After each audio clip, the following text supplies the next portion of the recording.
You are 8 years old, standing in a cathedral that stretches impossibly high above your small frame.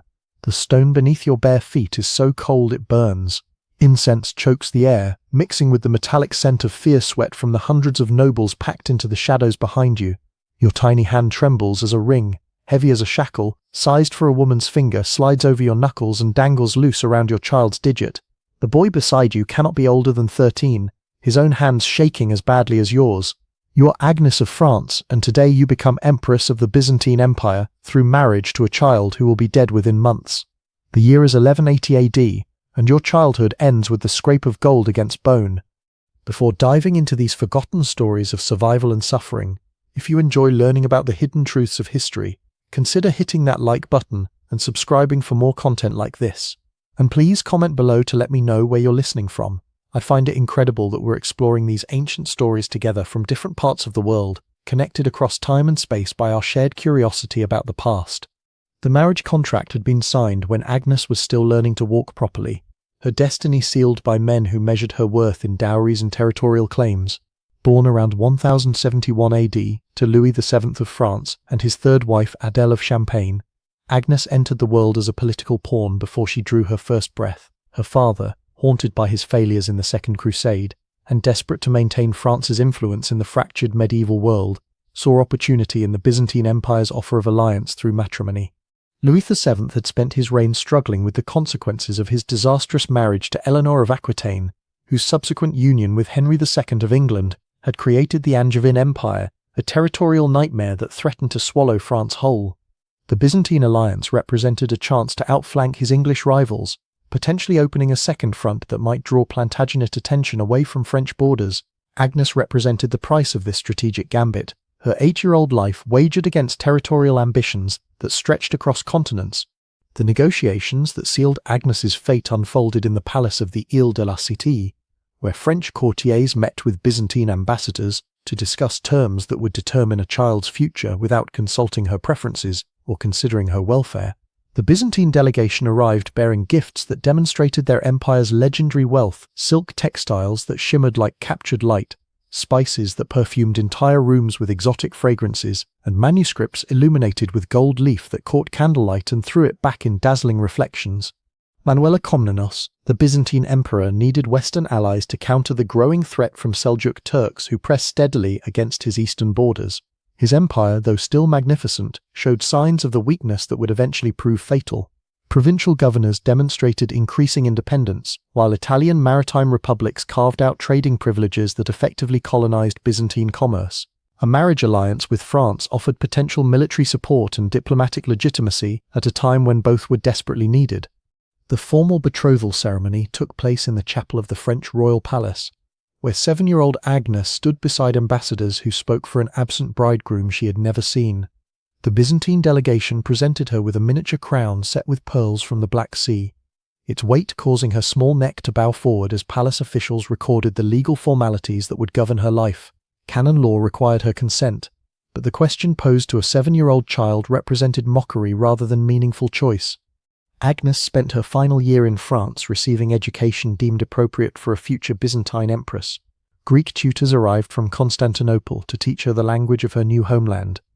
Their lessons conducted in palace chambers where the sound of declining conjugations mixed with the winter wind rattling diamond-paned windows. She learned to eat with the golden utensils favoured by Byzantine nobility, to walk with the measured dignity expected of imperial women, and to recognize the religious icons that decorated every surface of her future palace. Religious instruction formed a crucial component of her preparation, as the theological differences between Western and Eastern Christianity created potential complications for a Latin princess in an Orthodox empire. French priests explained the filioque controversy with careful diplomacy, describing how Eastern and Western churches disagreed about whether the Holy Spirit proceeded from the Father alone or from both Father and Son. These abstract theological disputes meant little to a child, but they would shape every religious observance of her coming years. Physical preparation proved equally important, as Byzantine court protocols differed dramatically from the relatively informal customs of French nobility. Agnes learned to prostrate herself before religious icons, to maintain rigid posture during lengthy ceremonial functions, and to modulate her voice to the whisper-soft tones considered appropriate for imperial women. Palace dance masters taught her the stately movements required for state occasions, while seamstresses created miniature versions of Byzantine court dress that would allow her to practice moving in the heavy silk garments that would soon become her daily uniform. Constantinople in 1179 AD pulsed with a different kind of power than the crude stone fortresses of Western Europe. Here, silk replaced rough wool, and the emperor's palace sprawled across 7 hills like a glittering spider's web of marble and gold.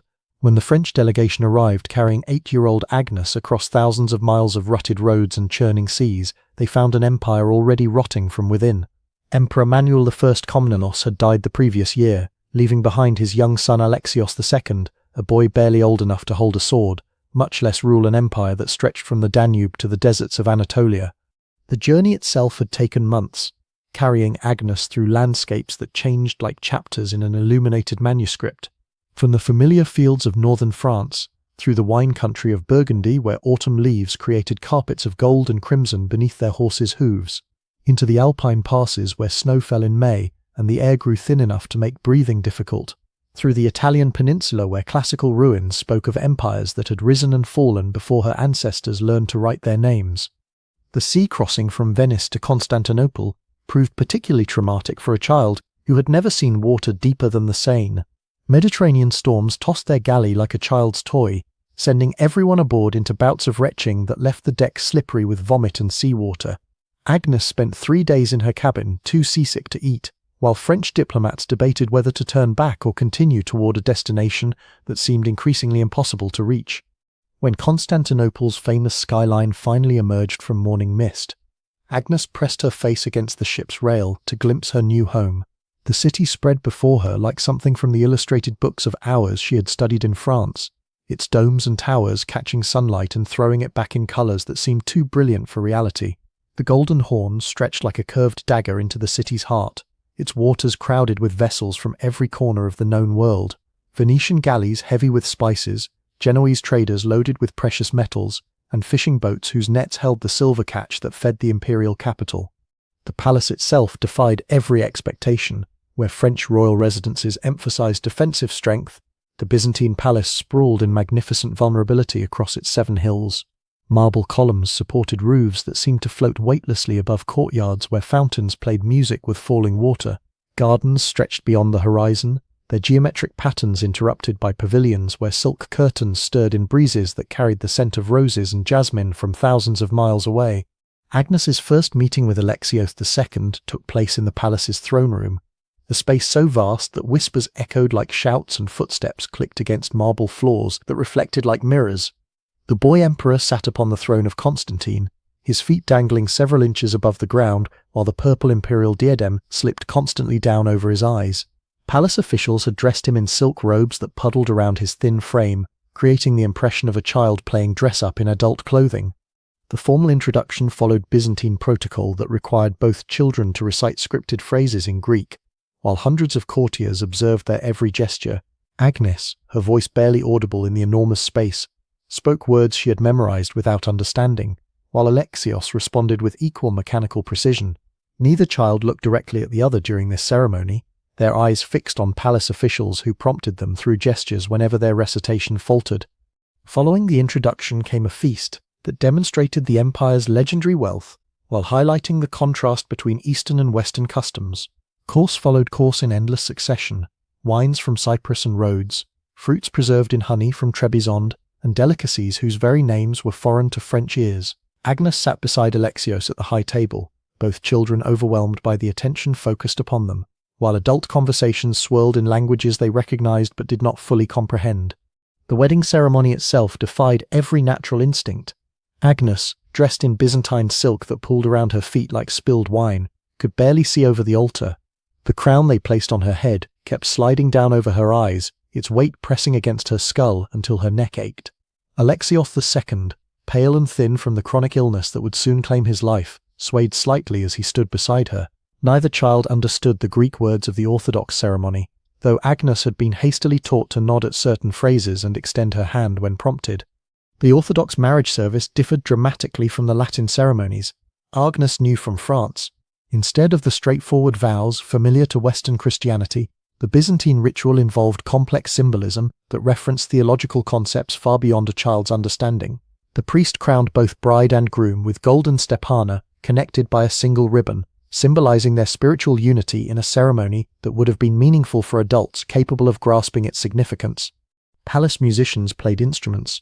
Agnes had never heard the haunting notes of Aulus flutes mixing with the rhythmic clatter of castanets and the deep thrumming of drums whose skins had been stretched over frames carved from exotic woods.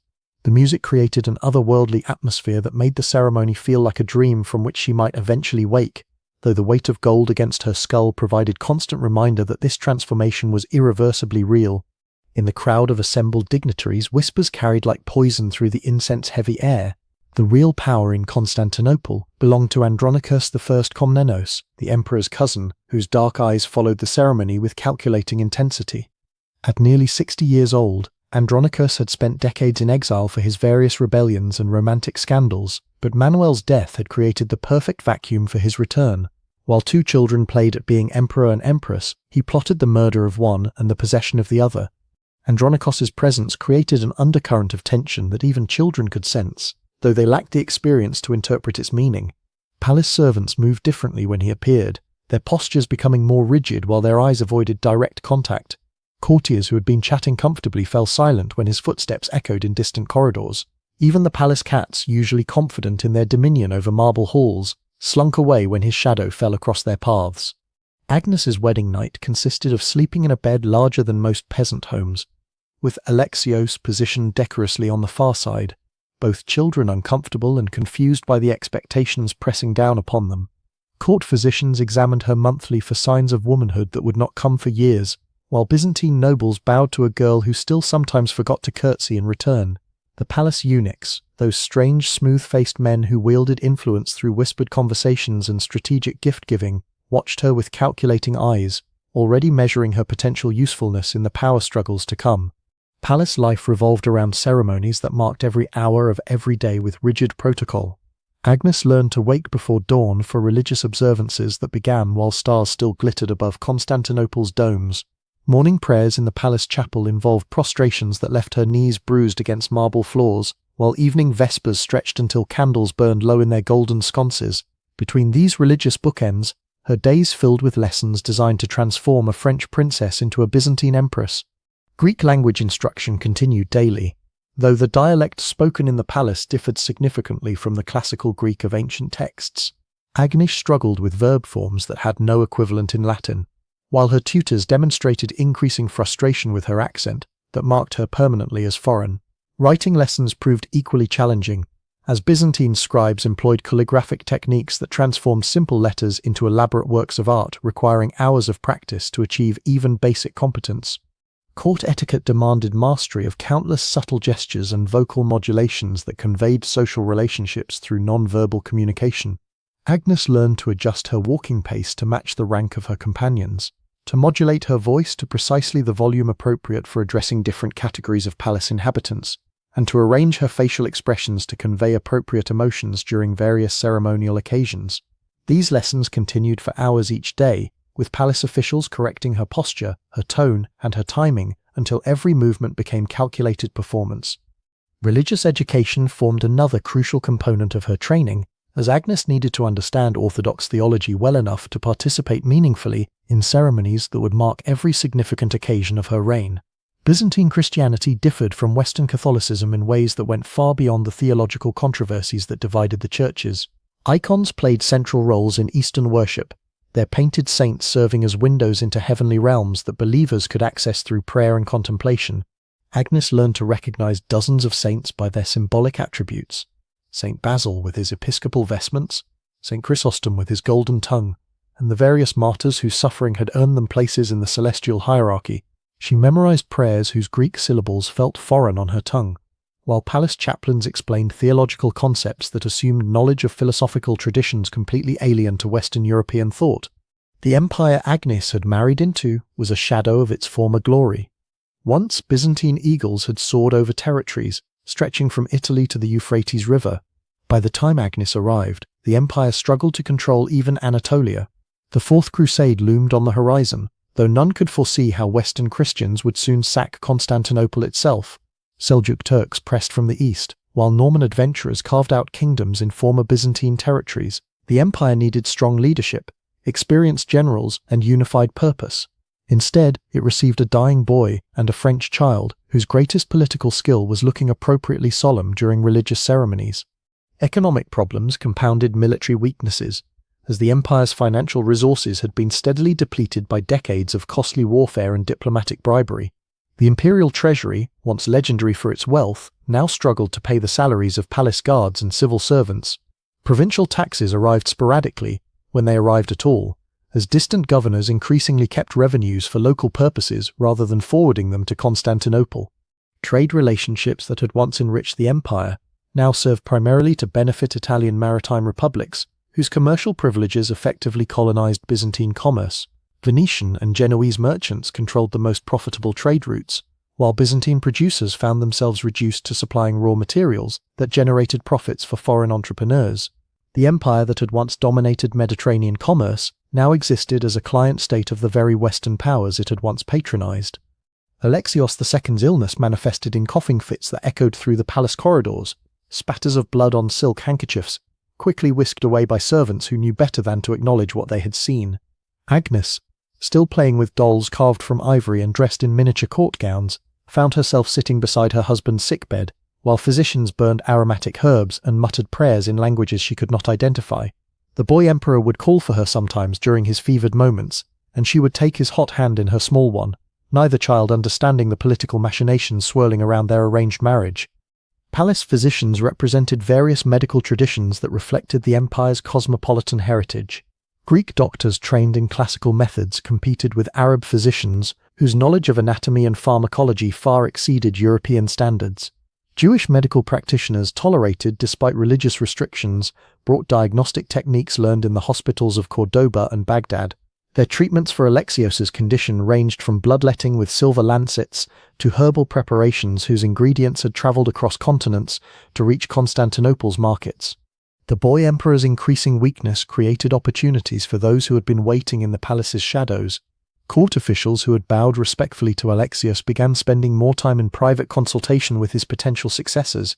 Palace guards demonstrated less enthusiasm for their duties, while servants showed increasing reluctance to follow orders that might later be countermanded by new authority. Even the palace cats seemed to sense the changing atmosphere, gathering in different parts of the complex as though seeking protection from approaching storms. Agnes watched these subtle shifts with the clarity of childhood observation, though she lacked the political sophistication to interpret their full significance. She noticed that certain courtiers no longer attended the emperor's morning audiences, while others appeared more frequently than protocol required. Conversations ceased when she entered rooms where they had been proceeding animatedly moments before. Palace officials who had previously treated her with elaborate courtesy now demonstrated perfunctory respect that barely concealed their impatience. Andronikos moved through the palace like smoke, appearing in doorways when least expected. His presence felt even when he remained invisible.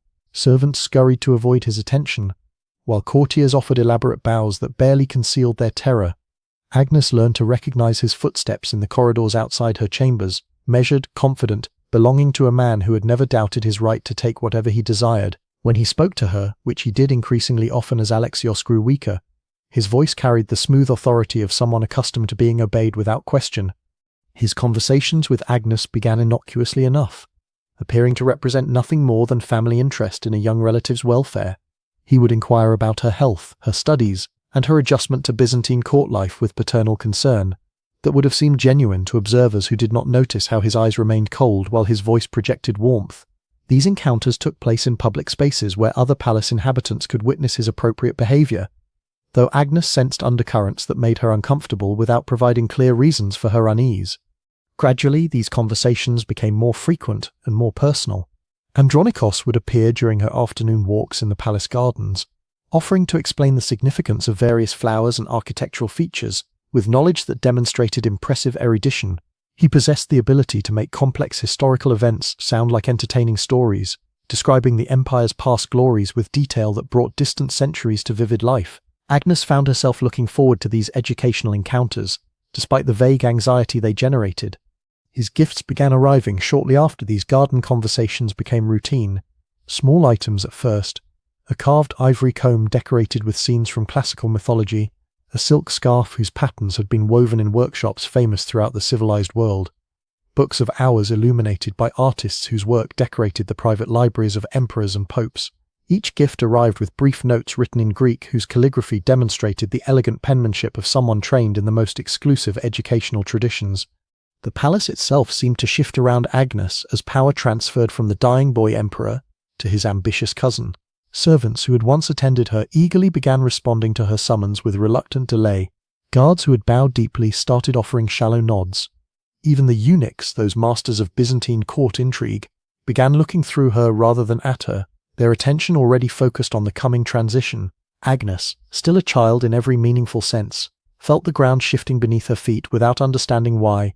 Palace routines that had seemed fixed began changing in subtle ways that reflected the redistribution of authority.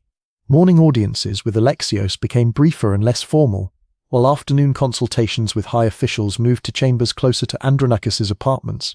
Palace guards adjusted their patrol routes to provide more extensive coverage of areas where the future emperor spent his time. Even meal service changed, with the best wines and most elaborate dishes migrating toward tables where real power was gathering. Agnes's tutors began incorporating new elements into her educational program, subjects that had not been part of her original curriculum but were apparently now considered essential for her development. Advanced lessons in Byzantine court protocol focused particularly on ceremonies involving imperial succession, while religious instruction emphasized prayers for the dying and liturgies for memorial services. Greek language lessons concentrated increasingly on vocabulary related to death, inheritance, and remarriage, concepts that an adult would have recognized as preparation for approaching realities. In September of 1183 AD, Alexios II died. The official cause was given as fever, though whispers suggested more sinister explanations. Agnes, now 12 years old and technically the Dowager Empress of Byzantium, stood beside the golden sarcophagus as priests chanted funeral rites in the Cathedral of Hagia Sophia. The massive dome seemed to press down upon the assembled mourners, its mosaics gleaming like the eyes of watching angels. Candle smoke created shifting shadows that made the painted saints appear to move, while the sweet scent of myrrh could not quite mask the underlying smell of political fear that permeated the gathering. The funeral ceremony demonstrated the empire's continuing ability to stage magnificent spectacles despite its declining political fortunes. Hundreds of candles transformed Hagia Sophia into a constellation of flickering lights that reflected off golden surfaces and illuminated frescoes, whose colors seemed to pulse with supernatural life. Incense rose in clouds so thick they created their own weather, while the voices of imperial choirs filled the enormous space with harmonies that seemed to emanate from heaven itself. Agnes wore black silk that absorbed light rather than reflecting it, creating the impression that she had become a shadow moving through celebrations of imperial grandeur. The widow's veil that covered her hair was so fine it resembled captured mist, while the jewelry appropriate for imperial mourning consisted of pearls whose pale surfaces suggested tears frozen into permanent form. Palace officials had coached her in the gestures appropriate for grieving empresses, though her actual emotions remained too complex for ceremonial expression. The emperor's body lay in state, wearing regalia that represented 1,000 years of imperial tradition. The purple silk of his burial garments had been woven with golden threads, whose patterns told the story of Byzantine triumph over barbarian enemies who had long since passed into historical memory. The crown upon his head contained jewels that had been gathered from the corners of the known world, sapphires from Ceylon. Mourners filed past the sarcophagus in order of precedence that reflected the complex hierarchies of Byzantine court life. High officials of the church led the procession, their vestments brilliant with embroidered religious scenes that caught candlelight and threw it back in patterns that seemed to move independently of their wearers. Civil servants followed in robes whose colors indicated their administrative ranks, while military officers wore ceremonial armor, polished to mirror brightness that reflected the cathedral's magnificent interior. Andronikos wasted no time consolidating his position. Within days of Alexios II's funeral, he declared himself emperor and made clear his intention to marry the young widow. Agnes, who had spent her entire conscious life as either betrothed or married to a child, now faced the prospect of wedding a man old enough to be her grandfather. The Byzantine court, accustomed to arrangements that prioritized political expediency over personal comfort, accepted this development with the same resignation they had shown toward all of Andronikos's previous power grabs. The speed of these developments reflected the efficiency of plans that had been months in preparation. Imperial proclamations announcing the succession appeared simultaneously throughout Constantinople, while palace guards who had sworn loyalty to Alexios II transferred their allegiance to his cousin without missing a ceremonial step. Government officials discovered that their administrative routines continued unchanged, as though the transition from one emperor to another represented nothing more significant than a change in palace decoration. Agnes found herself increasingly isolated during these crucial days, as palace inhabitants who had previously sought her favor now focused their attention entirely upon her future husband. Servants who had once competed for opportunities to demonstrate their devotion now approached their duties with mechanical indifference. Tutors who had carefully adjusted their lessons to accommodate her interests and abilities began teaching subjects clearly intended to prepare her for adult responsibilities she was not yet equipped to handle. The announcement came during a feast in the palace's great hall, where hundreds of candles illuminated frescoes depicting the triumphs of previous emperors. Agnes sat at the high table, still wearing the black silk of mourning, when Andronikos rose to address the assembled nobles. His voice carried easily across the vast room as he outlined his plans for the empire's future, describing the military campaigns he would launch and the territorial conquests he envisioned. Almost as an afterthought, he mentioned his intention to marry the late emperor's widow, as though Agnes were another piece of imperial property to be claimed along with the throne and treasury. The assembled nobles received this announcement with applause that sounded more dutiful than enthusiastic, their expressions carefully arranged to project appropriate support, while concealing whatever reservations they might privately harbour. Agnes herself maintained the composed demeanour that palace training had taught her to project during public appearances, though observers who knew her well might have noticed how her hands trembled slightly when she reached for her wine cup. Nobody asked Agnes for her opinion.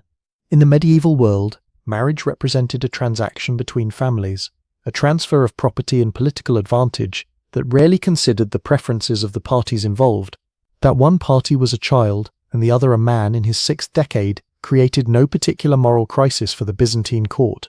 Agnes had value as a connection to the French royal house, and Andronikos needed to legitimize his usurpation through marriage to imperial family.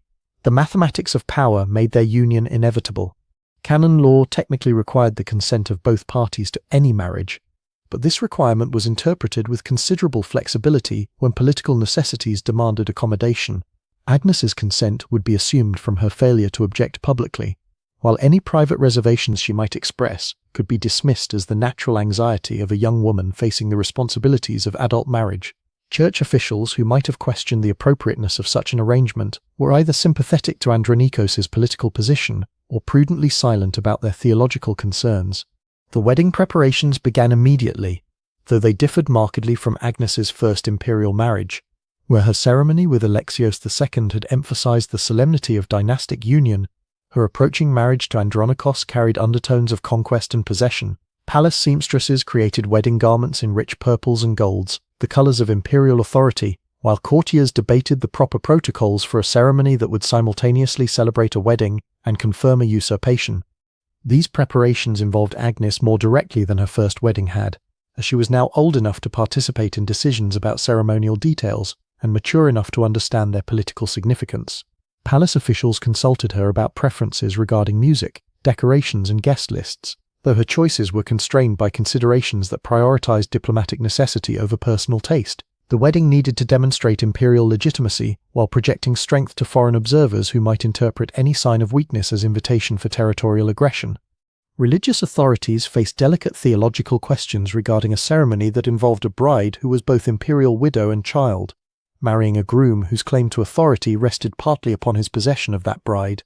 Orthodox canon law provided precedents for imperial remarriage and guidelines for ceremonies involving significant age differences, but the combination of factors present in this case required creative interpretation of traditional requirements. Agnes spent these days in a kind of suspended animation, moving through palace routines while her life was reorganized around her. Servants packed her belongings without consulting her preferences, relocating her from the apartments she had shared with Alexios to chambers deemed more appropriate for Andronikos' wife. The new rooms were larger and more luxurious, decorated with silk tapestries depicting scenes from classical mythology, but they felt like a beautiful prison designed to contain something valuable and potentially dangerous. Her new apartments occupied a section of the palace that provided both greater luxury and more effective isolation from the building's public areas. Windows offered spectacular views of the Bosphorus, where ships from every corner of the known world created a constantly changing panorama of international commerce. Gardens visible from her chambers contained rare plants whose maintenance required the attention of specialized gardeners, while fountains played music with falling water that provided constant background melody for her daily routines. Palace officials explained that these new accommodations reflected her elevated status as future empress rather than mere imperial widow. Though Agnes recognized the arrangements also made it more difficult for her to move freely through the palace complex. Guards stationed at strategic locations were courteous but vigilant, while servants demonstrated impressive efficiency in anticipating her needs before she expressed them, a level of attention that felt more like surveillance than service. The wedding ceremony took place in October of 1183 AD, less than a month after Alexios II's funeral. Agnes wore a crown that had belonged to previous empresses, its pearls and sapphires heavy against her skull, as she walked down the cathedral's long aisle toward her fate. Andronicus waited at the altar in imperial purple, his grey-streaked beard carefully groomed, and his dark eyes following her approach with satisfaction that made her stomach clench. The assembled nobility watched in silence that felt more like tension than reverence. Hagia Sophia had been decorated for the occasion with silk banners whose patterns told the story of imperial triumph over enemies both foreign and domestic. Hundreds of candles created pools of light that transformed the cathedral's vast interior into a constellation of religious significance, while incense rose in clouds so thick they generated their own atmospheric conditions. The combined effect created an otherworldly environment that made the ceremony feel like a dream or vision rather than historical reality. This time Agnes understood enough Greek to follow the ceremony's meaning, though understanding brought no comfort. The Orthodox priests chanted blessings over a union that sanctified political necessity, while ignoring every natural law. When the moment came to exchange vows, Agnes's voice emerged as barely more than a whisper, while Andronikos spoke his promises with the confidence of a man claiming a prize he had long coveted. The ring he placed on her finger fit properly this time, sized for her 12-year-old hand, its weight somehow both lighter and more oppressive than the oversized band she had worn as Alexios's child bride. The golden stepana that crowned both bride and groom during the ceremony were connected by a ribbon that symbolized their spiritual unity, though the physical reality of their relationship suggested domination rather than partnership. Palace officials had coached Agnes in the appropriate responses and gestures, but her movements carried the mechanical precision of someone following instructions rather than the natural grace of someone participating willingly in a sacred ceremony. Wedding guests included representatives from every level of Byzantine society, their presence intended to demonstrate the new emperor's broad support while creating witnesses whose testimony could validate his claim to legitimate authority. High church officials occupied places of honor near the altar, their magnificent vestments creating splashes of liturgical color against the cathedral's golden mosaics. Military commanders wore ceremonial armor that reflected candlelight in patterns that suggested controlled violence, while civil administrators appeared in robes whose subtle gradations of purple indicated their precise positions within imperial hierarchy. Following the ceremony came the wedding feast, a display of imperial wealth designed to demonstrate Andronikos's legitimacy and power. The palace's great hall had been decorated with silk banners and precious metals, while servants presented dishes that represented the empire's far-flung territories. Agnes picked at her food while conversations flowed around her in languages she recognized but did not fully comprehend. Andronikos sat beside her, occasionally placing his hand over hers in a gesture that appeared affectionate to distant observers but felt possessive to its recipient. The feast itself represented a masterpiece of culinary diplomacy, with dishes chosen to honor various constituencies whose support the new emperor needed to maintain.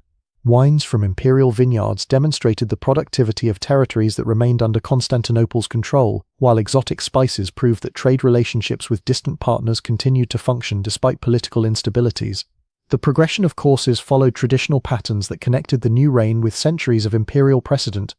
Entertainment during the feast included performances that celebrated imperial authority, while projecting strength to foreign ambassadors who would report their observations to distant courts. Court musicians played compositions that combined Byzantine traditional melodies with harmonies borrowed from Western European styles, creating musical diplomacy that suggested cultural sophistication and international awareness.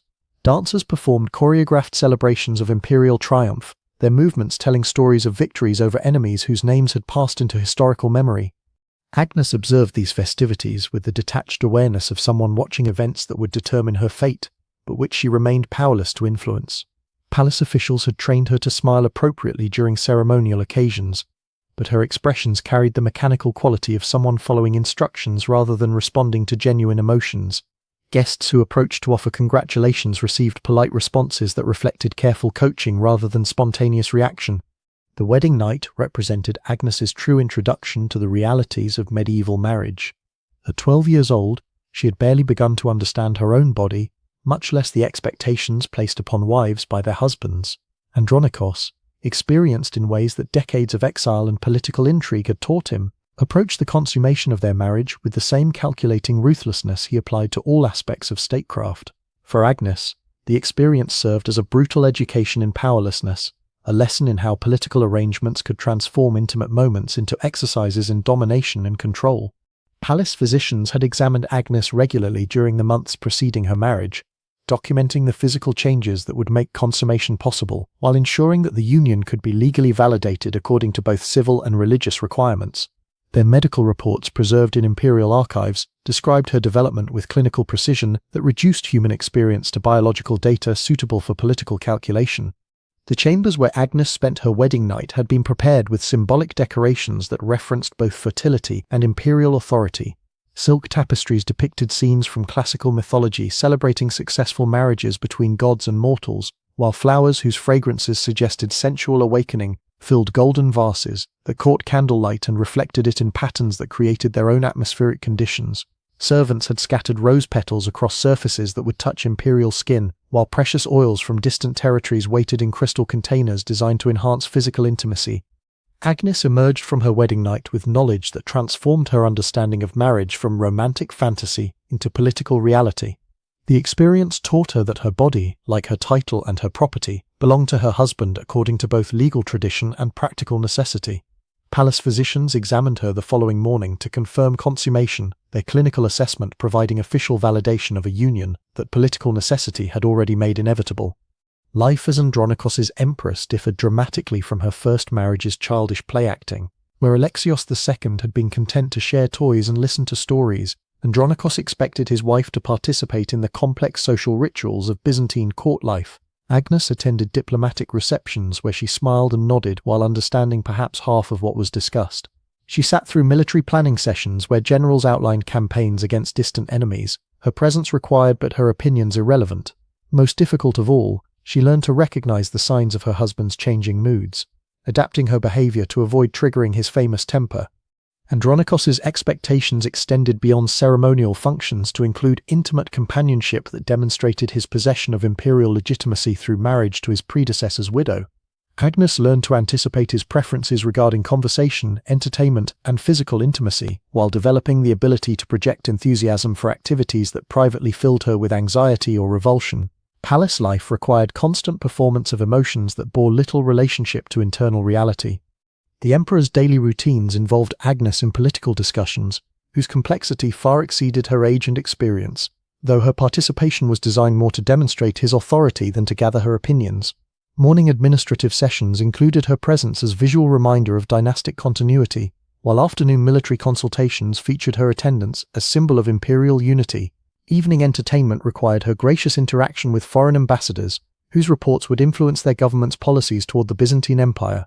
Agnes's education continued under Andronikos' direction, with subjects chosen to enhance her usefulness as imperial consort, rather than to satisfy her personal interests or intellectual curiosity. Advanced Greek instruction focused on vocabulary related to military affairs and diplomatic negotiations, while religious studies emphasized prayers for military victory and liturgies celebrating imperial triumph. History lessons concentrated on precedents for successful imperial marriages and examples of empresses who had effectively supported their husbands' political ambitions. Palace routines that had seemed optional during her marriage to Alexios II became mandatory under Andronikos' regime. Daily religious observances required her participation in lengthy ceremonies that began before dawn and extended past sunset, while court functions demanded her presence at gatherings that celebrated imperial authority through elaborate ritual performance. Even private moments were structured around her husband's preferences, with mealtimes, recreational activities, and sleep schedules adjusted to accommodate his political and personal requirements. Agnes of France. Story continuation and conclusion. Andronikos' rule proved as chaotic as his rise to power. His military campaigns, launched with great fanfare, achieved little beyond draining the imperial treasury and exposing Byzantine weaknesses to enemies who had previously maintained respectful distance. His domestic policies alienated traditional allies while failing to attract new supporters. Most dangerously, his paranoid tendencies led him to see conspiracy in every shadow, resulting in executions and exiles that eliminated both genuine threats and potential allies with equal efficiency. Agnes watched these developments from her unique position at the empire's center, observing how power exercised without wisdom ultimately destroys both ruler and realm. She attended state dinners where ambassadors delivered veiled threats disguised as diplomatic courtesy.